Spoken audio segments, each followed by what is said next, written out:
Boa noite, meus irmãos. Boa noite. Que a paz de Jesus esteja em nossos corações.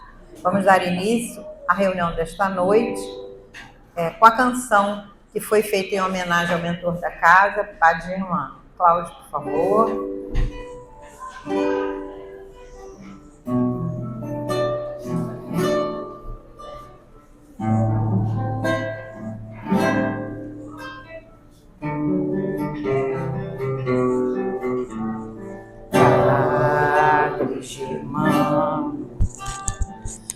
Olhai por nós, dai-nos a bênção do Senhor.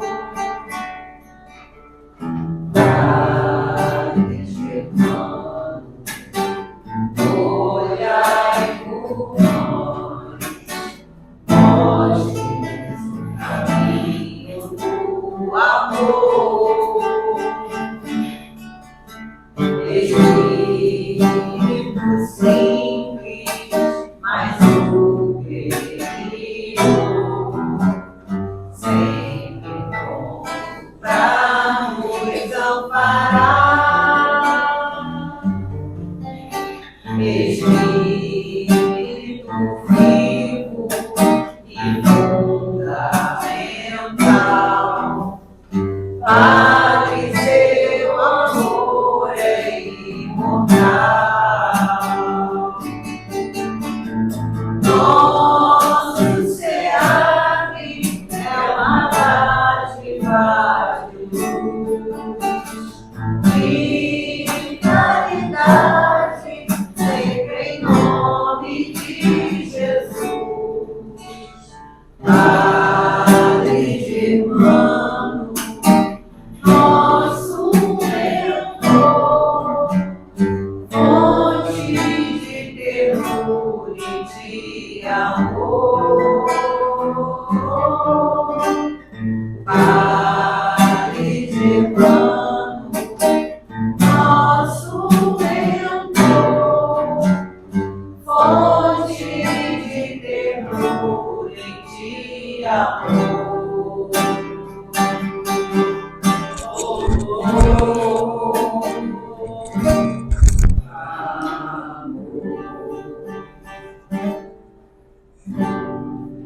Obrigada, Cláudio. Vamos fazer agora a página de abertura do livro Episódios Diários. A mensagem é de Joana de Ângeles, recebida pelo nosso querido Divaldo. E aí, toda vez que a gente lê, a gente manda para ele aquelas vibrações, né, de cura. O título é O Primeiro Desafio. Disposto a esquecer o mal, dedicando-te ao bem, enfrentas o primeiro desafio. Incidente doméstico ocorre, envolvendo-te emocionalmente. Tens a impressão de que todo o planejamento para o dia se desfaz. Sentes os nervos abalados e estás a ponto de aceitar a pugna. Silencia, porém, e age. O hábito da discussão perniciosa se te instalou no comportamento e crês que não possuis forças para superar o acontecimento danoso. Recorda que estás num clima de efeitos que vem dos dias anteriores, quando te engajava nas provocações, reagindo no mesmo tom. Os familiares não sabem das tuas disposições novas e, porque estão acostumados às querelas e agressões, preservam o ambiente prejudicial. Em teu procedimento de homem novo, necessitas de autocontrole, reconquistando os familiares que se surpreenderão com a tua nova filosofia de vida. Contorna o primeiro desafio. Dilui por antecipação e com sabedoria o mal-estar que ele podia gerar. Este é o passo inicial para o teu dia feliz. Grande conselho. Vamos fazer agora a nossa prece para iniciarmos o estudo desta noite. Elevemos o nosso pensamento ao alto, pedindo a Deus, nosso Pai Criador, a Jesus, nosso Mestre querido, a Germano, mentor espiritual desta casa, que nos envolvam com seus fluidos amorosos e benéficos. Que possamos, nesta noite, aproveitar todos os ensinamentos que a doutrina nos traz e todos os fluidos que a espiritualidade amiga também nos coloca à disposição. Lembremos dos nossos irmãozinhos, cujos nomes foram colocados ali nas caixinhas, irmãozinhos encarnados e desencarnados, que necessitam também do amparo espiritual. Pedimos à equipe responsável pela fluidificação das águas que coloque ali o remédio necessário para a continuidade dos tratamentos. Pedimos, Germano querido, pelo nosso querido irmão Alexandre, que fará uso da palavra, que ele seja amparado e inspirado para que traga aquilo que precisamos ouvir nesta noite. E assim, então, pedimos a permissão para dar início à nossa reunião. Que assim seja, graças a Deus. É com muita alegria, né, que recebemos aqui o nosso irmãozinho, né, um trabalhador da causa, né, e seja muito bem-vindo à nossa casa e, mais uma vez, os nossos agradecimentos. Agora é com você. Boa noite, meus irmãos, muita paz, uma alegria imensa estar aqui com vocês. Nós vamos conversar hoje sobre Maria de Nazaré. E eu me lembro, bem pequenino, quando minha avó resolvia limpar os seus santos, as suas imagens. E hoje, especialmente, em 13 de maio, ela me ensinava uma canção que dizia, né? Na cova de Irias, 13 de maio, na cova de Irias, apareceu a Virgem Maria, os 3 pastorinhos. E aquilo ficava muito na minha cabeça, ela cantava aquilo muito. E nesse estágio do espírito, ainda avolumando a questão da idolatria, da iconolatria, nós nos prendíamos mais à imagem, ao ícone, do que a essência por trás daquele que foi santo. O radical santo, né, significa são, que significa saudável, saudável de alma, né? Então, Maria Santíssima, para nós espíritas, sai da posição somente de uma representação iconográfica para um bom espírito que nós precisamos e devemos seguir como modelo e guia da humanidade, assim como Jesus, como aqueles que nos servem de referência como mentores espirituais das nossas casas espíritas, aqueles cujos passos foram na trilha do Cristo e que a nós também mostra que é possível que sigamos o mesmo caminho. Gostaria de recordar Humberto de Campos, no livro Boa Nova, nas minhas palavras, quando se refere a Maria Santíssima, num capítulo inteiro do livro, ele diz que Maria, já aos pés da cruz, refletia muitíssimo a respeito de tudo que se passara em sua vida. Há poucos minutos ou horas, ela havia recebido a notícia de que seu filho, tido como inocente, apenas mais um mestre, um rabi, havia sido preso, julgado de forma completamente ilegal e condenado à morte por crucificação. Quando Maria chega a Jesus, o filho está completamente macerado. Havia sofrido todo o tipo de torpeza por aqueles homens ignorantes. Sobre sua cabeça fora colocada uma coroa de espinhos, sobre os seus ombros um manto escarlate e na sua mão um caniço representando um cetro. Um deboche que nós ali reunidos fazíamos com aquele que é o Redentor da humanidade.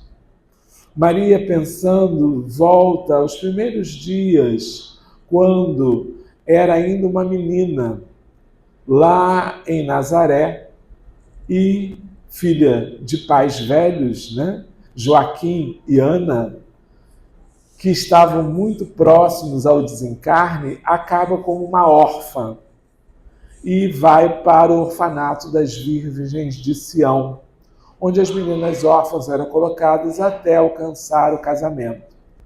Lá e em algumas partes da infância, ela já experimentava a vidência e a mediunidade compatível com a sua missão.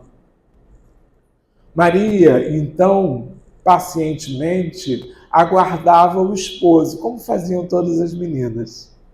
Quando ela tinha cerca de 15 anos, né, chega ao orfanato em busca de uma esposa, José, o carpinteiro, que a essa altura tinha 40 e poucos anos, já tinham 3 filhos, e casa-se com Maria no rito judaico, onde ele leva ela primeiro para a casa dos pais dele, até que chegue o dia do casamento e, efetivamente, da consumação do casamento.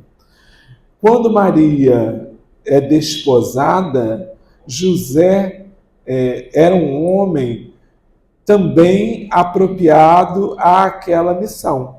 Então não era um qualquer, era uma personalidade espiritual de grande monta.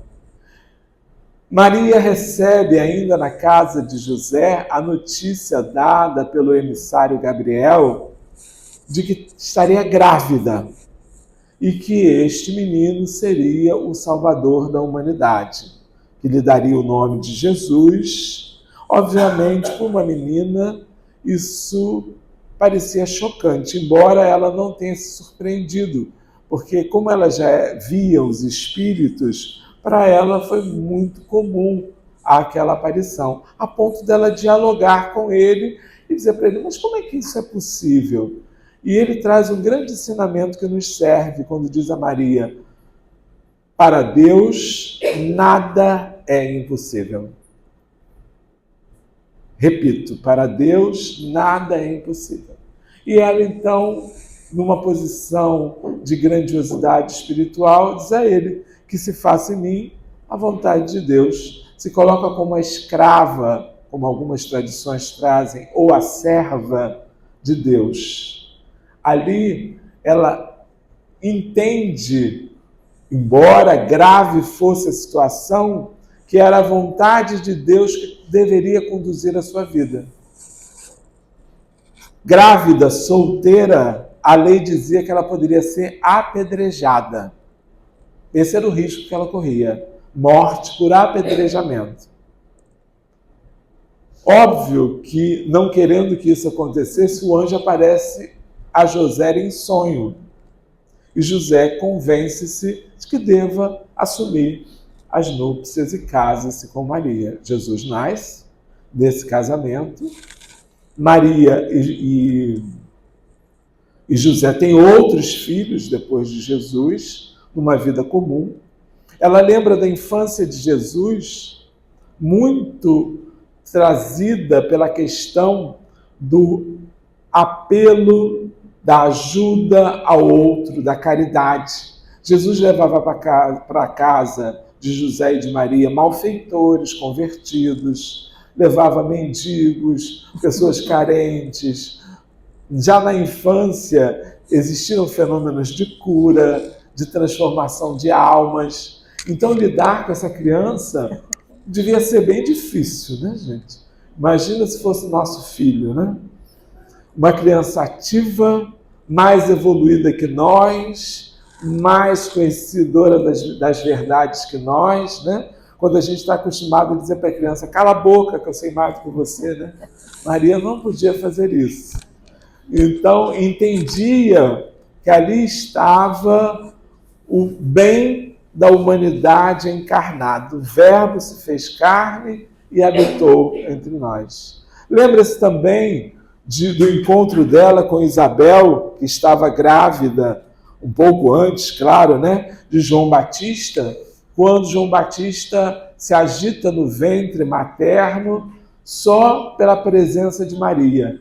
E há o registro no Evangelho do Magnificat, que é um poema de exaltação a Maria, que compõe parte da oração que nós conhecemos como Ave Maria.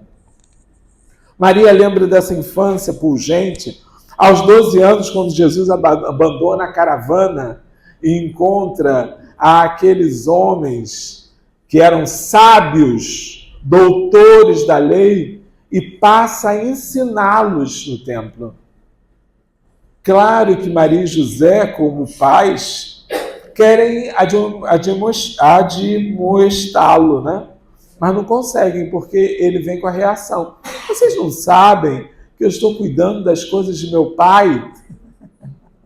Então, a grandiosidade de Jesus por todo esse tempo, ele aprendendo a carpintaria, lembrava ela com o pai José, ele seguindo os seus estudos da Torá com dedicação, ele conhecendo tudo que era necessário para cumprimento daquele mandato. Ela lembra também de certa inveja dos irmãos, né? Porque, obviamente, ele era o queridinho, né? O queridinho da mãe, o queridinho do pai, porque eles sabiam que ele era quem era, né?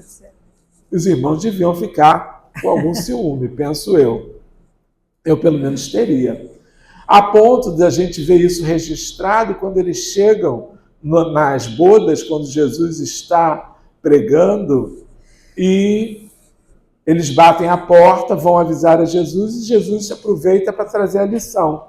Quem é minha mãe? Quem são meus irmãos? Não que ele desprezasse Maria, obviamente que não, mas para mostrar que a humanidade é muito um conjunto de seres fraternalmente reunidos no processo de reeducação. Ou seja, dependemos uns dos outros, precisamos conviver uns com os outros. A grande humanidade Terra, falando de planeta Terra, é a nossa escola.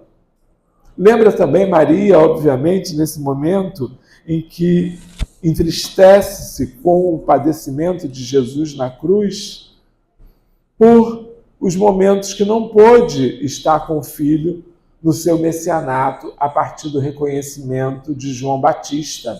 Quando Jesus é batizado, João diz, este é o Messias. Indica os seus 2 apóstolos seguidores de João Batista, Filipe e André, que passem a seguir Jesus. Maria lembra que desde esse momento, passando por Caná da Galileia, quando ela pede o filho que transforme água em vinho, né? E ele o faz para que ali a festa não acabe, embora dizendo a ela que não era o momento ainda apropriado, né? Ela lembra dos momentos que ela não conseguiu estar muito com ele, porque era mulher, né? Mulher, naquela época, não tinha direitos. Ela era mandada, né? E óbvio que os filhos que não gostavam de Jesus, embora ela fosse viúva, né? Não deixavam que ela se aproximasse de Jesus, que seguisse Jesus passo a passo, momento a momento. Mas essa mulher, essa mãe, essa referência para nós, estava sempre antenada, como diz hoje o nosso povo, né? Sintonizada com o que Jesus pregava, o que Jesus ensinava, o que Jesus trazia à humanidade. Maria, então, ali aos pés da cruz, relembra todo esse processo de construção do bem e olha o madeiro infame onde seu filho, ali pregado, já agonizava há pelo menos 3 horas. Quando o indivíduo era pregado à cruz, rebentavam-se os tendões e os pulmões eram comprimidos. E Jesus estava 3 horas sem poder respirar, no momento de sacrifício, compondo todo o martiriológio até aquele momento. O coração de mãe ali ferido, doído, assistia o padecimento do seu filho, do corpo físico de seu filho. Jesus, em grandiosidade, ainda tem tempo de dizer, quando olha João Evangelista, o mais novo dos apóstolos a essa altura, com 15 anos de idade, mais ou menos, abraçado a Maria e diz a ela: Mãe, Maria, mulher, eis aí o teu filho. João, eis aí a tua mãe. Ensina-nos os Espíritos que nesse momento ele entrega Maria, nós, humanidade, aos cuidados de Maria. Essa mãe piedosa. Maria deixa, então, findo o sacrifício, o corpo físico desencarnando, acolhe o corpo de Jesus, naquela figura magnífica, inspirada da Pietà, né? E pode envolvê-lo em lençóis de linho, já que o sepultamento não poderia ser completo. Era início do sabá, do sábado, e os judeus não podem ter nenhum tipo de ritual, de atividade no sábado. Então Jesus é colocado num túmulo vazio, emprestado por José de Arimateia. Ansiosa, Maria está com as outras Marias no domingo, quando encontram um túmulo vazio. Nada mais havia lá, porque o corpo estava desaparecido. Sabendo que seu filho havia prometido voltar, se juntou àqueles que ali estavam e assistiu à presença de Jesus das muitas vezes que ele apareceu, algumas vezes em segredo no cenáculo, outras vezes no caminho de Emaús, nos 500 da Galileia, quando fez a ascensão do corpo espiritual, porque o corpo físico, obviamente, já havia desaparecido. Não me pergunte com quem está, porque eu também não sei. Mas uma coisa é certa, Jesus estava em corpo espiritual, materializado, viveu com eles, comeu com eles, mostrou que era possível, inclusive, ser tocado, deixou Tomé examinar suas feridas, e Maria passou por esse período também do avivamento, saber que a morte não existe. Jesus venceu a morte. Depois disso, os apóstolos foram viver a sua vida apostólica e Maria vai para uma cidade chamada Bataneia, onde ela vai morar com algumas primas. Aí a gente vai perguntar assim, e os filhos dela?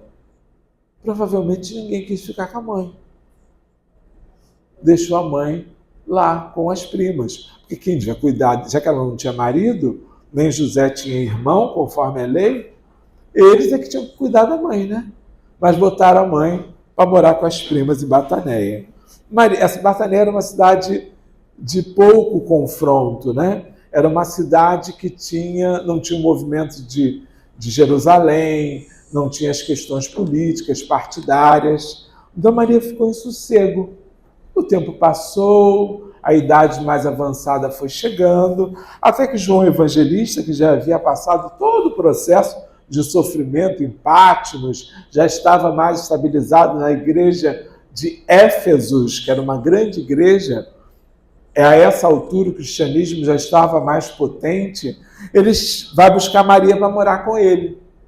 Apresenta a ela uma pequena casinha, uma casinha muito simples, que Humberto de Campos diz que era num promontório, que é um pequeno morro, que tinha vista para o mar. E ela passa, então, esses últimos dias da vida física nessa casinha, que passa a ser conhecida como Casa da Santíssima. Dizem que existe até hoje. Mas por que dizem, Alexandre? Porque o pessoal gosta de fabricar esse negócio, né? Para poder ganhar dinheiro em cima, né? Deve custar alguns euros para entrar na Casa da Santíssima. Não dizem que é, né? Porque essas referências são muito perigosas, né? Porque é essa formação da iconolatria, né? Da idolatria. Então, nessa casinha, ela passa a receber os peregrinos, as pessoas que ouvem falar, os cristãos convertidos, sofridos, os mendigos, os carentes, aqueles que estavam padecendo de necessidades psíquicas, materiais, emocionais. E sempre, diz Humberto de Campos, tinha uma palavra amiga, um conselho, algo a ensinar.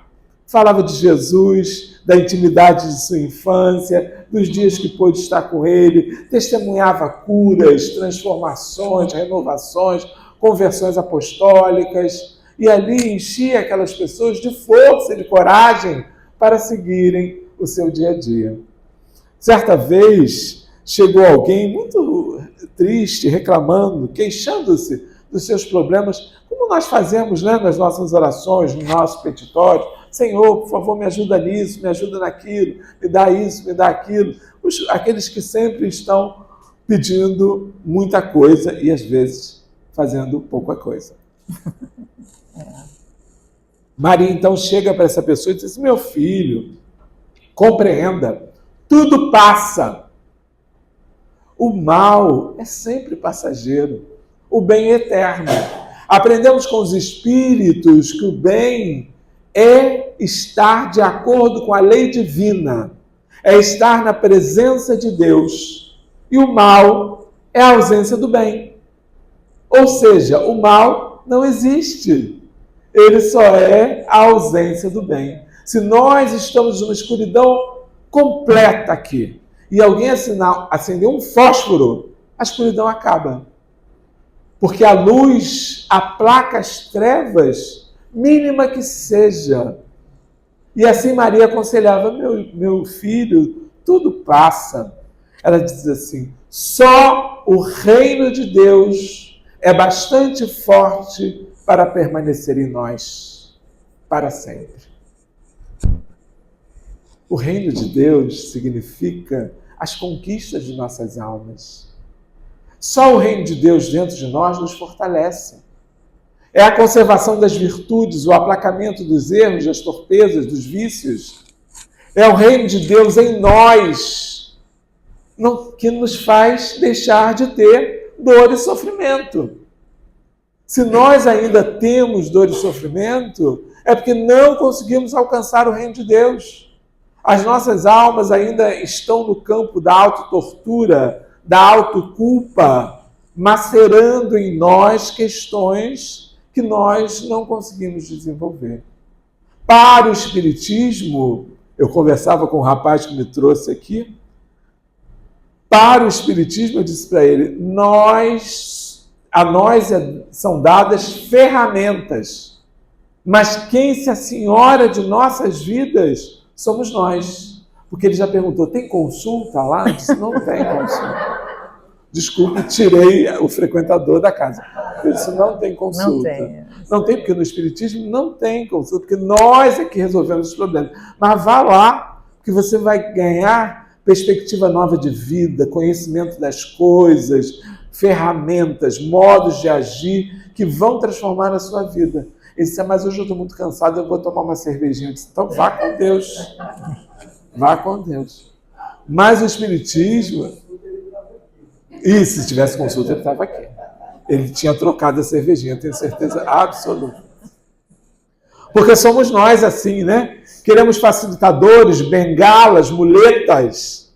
Quando se tiram as muletas, nós não queremos, porque parece-nos que é mais fácil andar com as muletas, né? Então, quando nós temos o reino de Deus em nós, como ensinou Maria, esse peregrino, isso é inviolável, é para sempre e é bastante forte para a gente enfrentar qualquer coisa. O mal que seja, no volume que se apresente. Maria Santíssima continua ensinando naquela casinha, acolhendo todos que chegavam, até um dia em que se aproxima mais um dado pedinte, um homem muito simples, com roupas simples. Ela, naquele dia, estava um pouco angustiada, porque havia recebido notícias que grande quantidade de cristãos estavam sendo sacrificados por conta do Cristo, perseguidos volumosamente pelo Império Romano. Estavam sendo levados aos circos para alimentarem as feras. Estavam sendo queimados, embebidos em betumes, como tochas vivas, para iluminar as grandes alamedas de Roma e os circos dos horrores. Éramos nós lá, fazendo assim, né? Éramos nós ainda na infância espiritual, não compreendendo a importância do amor incondicional. E Maria estava angustiada com aquilo, com essas notícias pesadas. Mas o peregrino tocava no coração, dando a ela grande quantidade de esperança, falando do amor, lembrando do que Jesus fez e pregou, das coisas que apresentou ao mundo, dos caminhos que deu para que possamos seguir em direção à felicidade, ao perdão, à humildade, à pacificação, o zelo pelo próximo. E Maria começa a perceber que aquele peregrino era diferente. A voz lhe parecia familiar. Ela então olha mais precisamente para ele. Ele estende as mãos e diz: vem, minha mãe, vem me abraçar. Quando ela olha para as mãos, ela reconhece as chagas do Cristo, aquelas que foram feitas lá no madeiro infame. Então ela abraça Jesus, tomada de uma emoção imensa. Ele diz que veio recebê-la, que veio pegá-la para ser a rainha dos anjos, pois assim era a vontade de Deus nosso Pai. Maria até ameaça se ajoelhar, dada a grandiosidade daquele espírito, desse espírito, né, que comanda a terra. Alguns dizem que Jesus se aposentou, mas eu não estou entre eles, não. Agora é Artaxerxan, Saint-Germain que está comandando, tem umas coisas dessas. Mas cada um com o seu cada um, né? Eu prefiro ficar com ele que disse que ficaria conosco até o fim dos tempos, né? Até que se feche o ciclo de evolução planetária. Então, eu prefiro ficar com o que ele disse. E ela então ameaça se ajoelhar, mas ele ergue ela, né? Era a Mãe Santíssima, e descortina para ela uma fileira de anjos que iriam recebê-la num corredor de luz. Maria caminha 2 passos com Jesus, mas resolve olhar para trás. E lembra daqueles que sofrem nos circos. Pede ao filho que permita que ela visite um desses locais. Quando chega lá, encontra irmãos nossos em atitude de paz plena, indo ao sacrifício de ser martirizado pelos leões, pelas feras. Eram os mártires do cristianismo, cujo sangue fazia perpetuar a mensagem do Cristo, que ecoa hoje há mais de 2000 anos em nossos corações, em nossas mentes. Benditos mártires.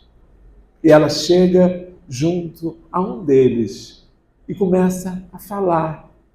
E a outro, inspiradamente, esses irmãos vão sentindo mais tranquilidade, paz de coração. Mãe Santíssima vai acolhendo eles como filhos queridos. Chega uma jovem de voz maviosa e inspira ela que cante. Diz: canta, minha filha, alivia o teu coração. E ela então começa a cantar hinos de louvores ao Cristo, e aquele grupo caminha pacificamente em direção às feras. Quando as primeiras mordidas, os primeiros dentes destroem o corpo físico, eles já não estavam mais ali.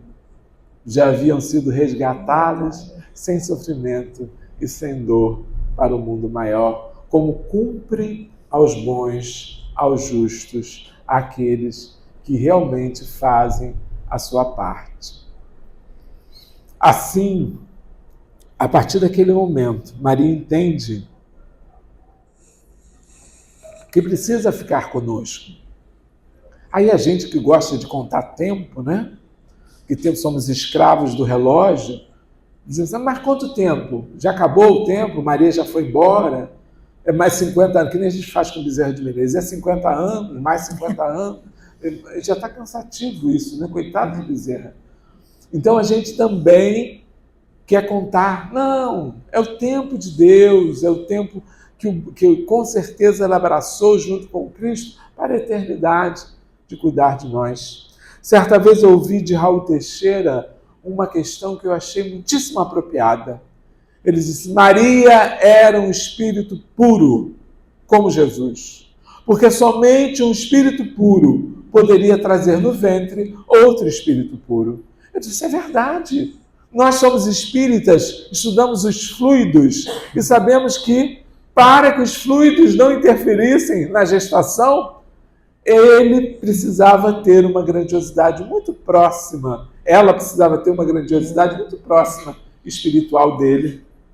Então, esse espírito puro, como Jesus, que não tinha a missão de Jesus de cuidar do planeta, mas estava dentro do contexto missionário da sua vinda à Terra, quando ele tomou o corpo físico para viver entre nós, Maria era esse grande espírito, esse espírito de muita luz, um espírito que não procurou o ócio, muito menos a contemplação, buscou o trabalho.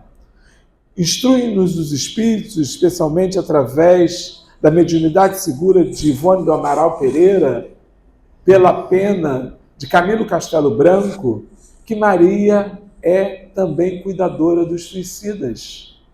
Existem hospitais no mundo espiritual, existem falanges de espíritos guiados por Maria, a Legião de Servos de Maria, ou Legionários de Maria. Eu não costumo falar Legionário de Maria, porque tem os Legionários de Maria da Igreja Católica, né? Quer dizer, a Legião dos Servos de Maria, que é uma legião de espíritos que se reconhece por uma cruz azul que tem no peito, né? Muitos, com certeza, presentes aqui entre nós a nos ajudar neste momento, pois falamos da Mãe Santíssima, são espíritos que trabalham para Maria nesse socorro. Tem hospital, tem universidade, tem cidades para acolher os suicidas, aqueles que se acham prontos para o socorro. Porque a misericórdia, a graça, vai alcançar aqueles que estiverem preparados. Quem não estiver preparado, não tem como alcançar a graça. Ela vai estar disponível, mas a gente não estende os braços para alcançá-la. Mas Maria está incansável trabalhando com esse grupo, que são aqueles que cometeram ato impensado do suicídio. Também Maria dedica-se, informa-nos os espíritos, ao cuidado quanto aos rejeitados, os abortados. Muitos hospitais são de orientação de Maria Santíssima no acolhimento desses nossos irmãos que passam pelo abortamento. Quando nós tivemos a pandemia, nós soubemos que Maria Santíssima criou um hospital espiritual novo para receber aqueles irmãos que saíam da matéria sem compreender, sem entender, sem aceitar o desencarne. Porque a Covid-19, embora tenha sido impactante para todos nós, para a humanidade inteira, não foi um acaso. Estava dentro do plano de Deus para a Terra. Os desencarnes eram apropriados. Uma vez alguém me disse assim: Alexandre, mas só morre gente ruim da Covid. Eu disse: já dá um tempo, que é isso? Eu acabei de ouvir uma reportagem que morreu um daqueles palhaços da alegria, né? Doutores da alegria, que era um homem boníssimo, que vivia dedicado àquele trabalho e desencarnou de Covid. Eu vou dizer: não vai dizer que esse homem é ruim, meu Deus, né? E diziam: é uma limpeza planetária. Limpeza planetária é conforme a necessidade de cada um. Foram famílias inteiras que voltaram ao mundo espiritual por necessidade daquele grupamento, né?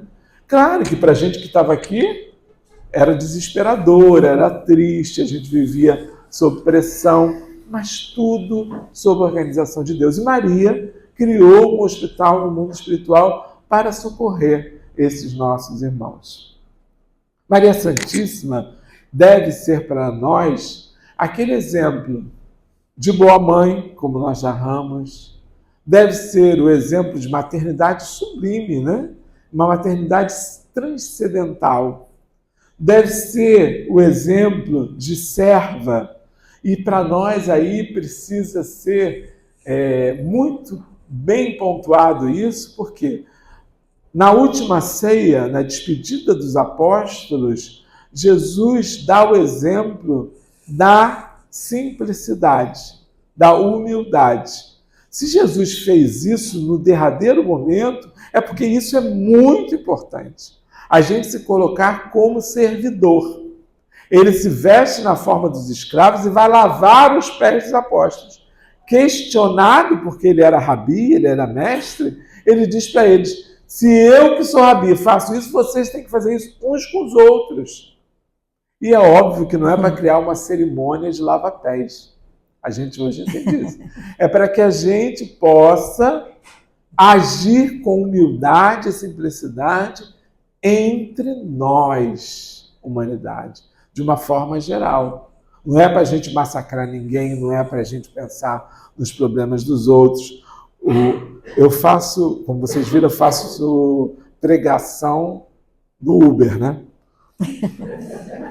E o rapaz me disse assim: o senhor vê, ele falava muito, né? É verdade. E eu fiquei mais ouvindo do que falando, mas numa oportunidade assim, eu falo muito e normalmente as pessoas contam os seus problemas, eu ouço os problemas das pessoas, dou uma de psicólogo, atendo as pessoas. Agora, quando eu vou falar dos meus problemas, ninguém quer ouvir. Eu disse: não, pode falar, eu estou pronto para ouvir. Fique à vontade. Então, essas oportunidades, nós permitimos que os outros falem, que os outros estejam no momento desabafando os seus problemas, é a atitude que a gente precisa exercer mais. Está nesse campo da gente diminuir para que o Cristo apareça em nós, como disse João Evangelista. Outra coisa que a gente precisa também, maternidade, ela se colocando como serva do Senhor, é o trabalho. Maria nos parece um espírito altamente trabalhador. Diria eu, incansável.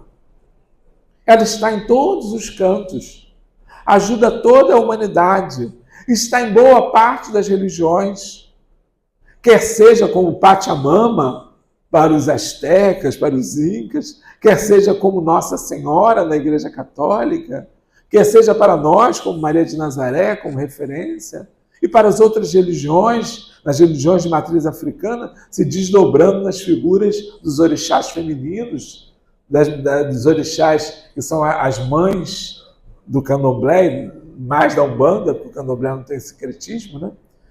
Então, a gente vê aí Nossa Senhora da Conceição, Nossa Senhora das Candeias, Nossa Senhora lá no sincretismo, né? Então, Maria se desdobra, com certeza, em todos esses cantos, onde há o pedido de socorro, de ajuda, onde uma pessoa recorre ao seu amado e sagrado coração para que se ajude na sua vida, para que se toque na sua vida. Eu não tenho nenhuma dúvida de que ela está onde se requer. Hoje, a gente aproveita e soma os nossos pensamentos a uma boa parte da humanidade católica que lembra, como eu disse lá no início, da aparição dita de Maria em Fátima, em Portugal, em 13 de maio. Então, quando a gente hoje faz uma prece a Maria, lembra Maria, a gente está lembrando de Nossa Senhora de Fátima, juntando os nossos pensamentos aos irmãos católicos, levando ao mundo espiritual pensamentos que vão gerar usinas de força para que a Mãe Santíssima possa manipular esses fluidos desses pensamentos construídos e levar aos hospitais, levar aos moradores de rua, em situação de rua, levar a paz nas guerras, né? O mundo está em guerra, aqueles que têm ainda fome, que estão carentes. Então nós podemos ser colaboradores, aproveitando esses momentos. Eu lembro-me do falecido Papa Francisco, num discurso que ele fez, que eu prestei bastante atenção, quando ele dizia que nós, religiosos, de uma forma geral, especialmente a liderança religiosa, precisa ser menos pavão. Ele usou essa palavra, né? O pavão abre aquele leque, né, para aparecer. E precisamos ser mais cooperadores da graça de Deus. Ele cita uma parte da carta de São Paulo aos Coríntios, que diz isso. Cooperadores da graça de Deus. Trabalhadores, servos, aqueles que não ficam parados, que estão prontos para agir, estão prontos para fazer acontecer. Nós, espíritas, precisamos sair um pouquinho, às vezes, da ortodoxia. Maria foi expulsa, muitas vezes, do centro espírita. Sim. Porque, na conta de que, como a gente não tem os quadros, a gente não tem santo, também não pode ter Maria, porque Maria é uma... Não, Maria foi essa serva de Deus, que nos serve de exemplo. Né? Como a gente fala dos espíritos que compuseram a codificação, né? A gente fala de São Vicente de Paula, a gente fala de Santo Agostinho, a gente fala de Platão, de Sócrates. Também Maria pode nos servir deve nos servir de referência. Então, obviamente que a gente não vai copiar o que a gente fazia, como fazia minha avó. E os panos para limpar eram panos bentos, viu? Os panos eram separados numa gavetinha, o padre vinha, benzia os panos, o pessoal podia limpar a imagem com pano bento. E eu adorava, para mim era uma festa o dia que eu tinha que limpar os santos, né? Porque a religiosidade, né, já presente em mim, fazia ali já, eu ficava doido com aquilo. Quando o padre vinha, então, para mim era uma festa. Mas eles, você vai para onde? Eles, eu vou receber o padre. Para mim aquilo era uma maravilha, né? O meu passado retornando. A alegria de voltar a esse momento. Eu faço agora um trabalho representando o espiritismo no movimento interreligioso. Aí eu digo para os meus irmãos do SESC que o único risco é que eu vá e não volte. Porque como eu já tive nessas religiões, né? Aí eu encontro o bruxo, fico feliz, converso com o bruxo, aquela maravilha. Encontro o esotérico, converso com o esotérico, parece que eu estou em casa. Chega o padre, que maravilha, eu conversando com os padres. Eu fiz uma live uma vez com os jesuítas, eles disseram assim, meu Deus, que beleza falar com você. Você parece tão sintonizado conosco, de misericórdia. Não fala duas vezes não, né? Senão eu volto. Aí eu disse para ele assim, graças a Deus, Monsenhor, é porque eu sou reencarnacionista, eu já tive muitas reencarnações como padre. Eles deram aquela risadinha, que eles não acreditam. E assim a gente vai se mostrando ao trabalho. Maria nos dá um exemplo magnânimo de trabalho. Quando a gente estava aí no auge da pandemia, nós recebemos uma psicografia que foi muito bem transcrita pela nossa querida Cristiane Drux. Eu vou ver se eu consigo compartilhar com vocês, na voz da Cristiane. É uma ode, um poema ditado pelo espírito Bittencourt Sampaio, que foi um dos precursores, iniciantes do processo de unificação no nosso Brasil, um trabalhador da Federação Espírita Brasileira, lá no iniciozinho. Então eu vou botar aqui o poema do Bittencourt Sampaio e a gente vai encerrando a nossa atividade. Cumpriu o horário direitinho, já tem o mérito. Eu peço que vocês, não sei se o som vai ficar bom, né? A gente vai tentar colocar aqui para vocês acompanharem. Espera aí.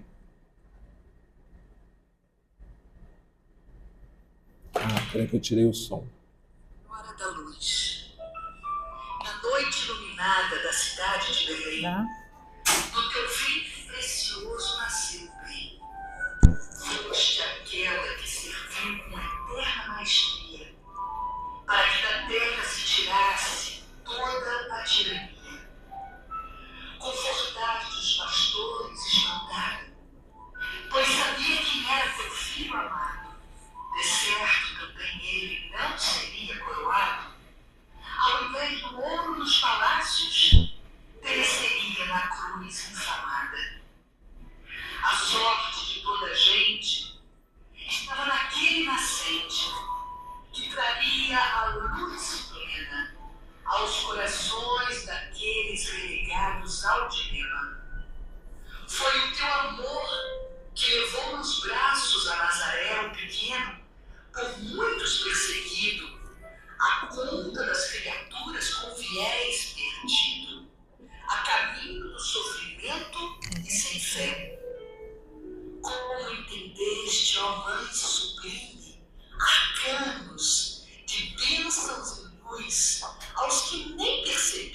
cegos e prisioneiros pelos enganos, pois nem a teu amado filho sentiam.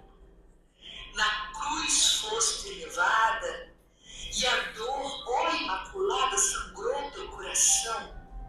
Viste ali martirizado na crucificação o inocente e rico Jesus sem pudor. Aos presos do mundo ainda vieste a saber, as criaturas que tiveste por filhas, mesmo as torpes e arredias, nunca esquecestes de as bem ver. Cobre-te hoje, ó Mãe de Misericórdia, da luz celestial que eleva a beleza, representando toda a realeza dos teus olhos de concórdia. Nunca veremos igual nos mundos que se elevam no universo, dedicação e zelo como os teus aos réus. Não te alcançam os olhares do que mais se acha perverso, pois contigo sabemos aos anjos dos céus. Bendita seja, ó Mãe gloriosa, dos padecentes da terra és luz, pois sabemos que contigo está o Filho Jesus, cobrindo o teu redor com raios de unção poderosa. Ó Senhora da Luz, cumpre-nos te agradecer as bênçãos espalhadas, o socorro fiel, a figura decente do mais alto laurel, aqueles que tu podes eternecer. A todos que perdidos estejam, que com teu olhar vejam, sentindo a presença amiga que almejam, entendam que caminha com todos e por nós peleja. Bendita seja tu, Mãe de Jesus, a propósito do bem e do Senhor Jesus. Poema de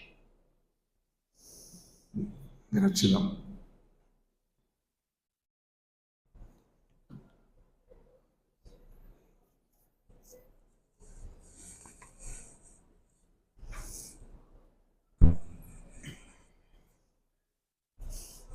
Você encerrou a sua parte? Uhum. Obrigada, meu irmão. Muito obrigada muito obrigada por essa homenagem a Maria, que emocionou a todos nós. Aos nossos internautas, né? Não deixem de compartilhar para que outros possam, né, também assistir, né, essa história linda de Maria, que inclusive no livro, né, Boa Nova, que quando eu li me encantou, e hoje mais uma vez a emoção está aqui presente. Boa noite.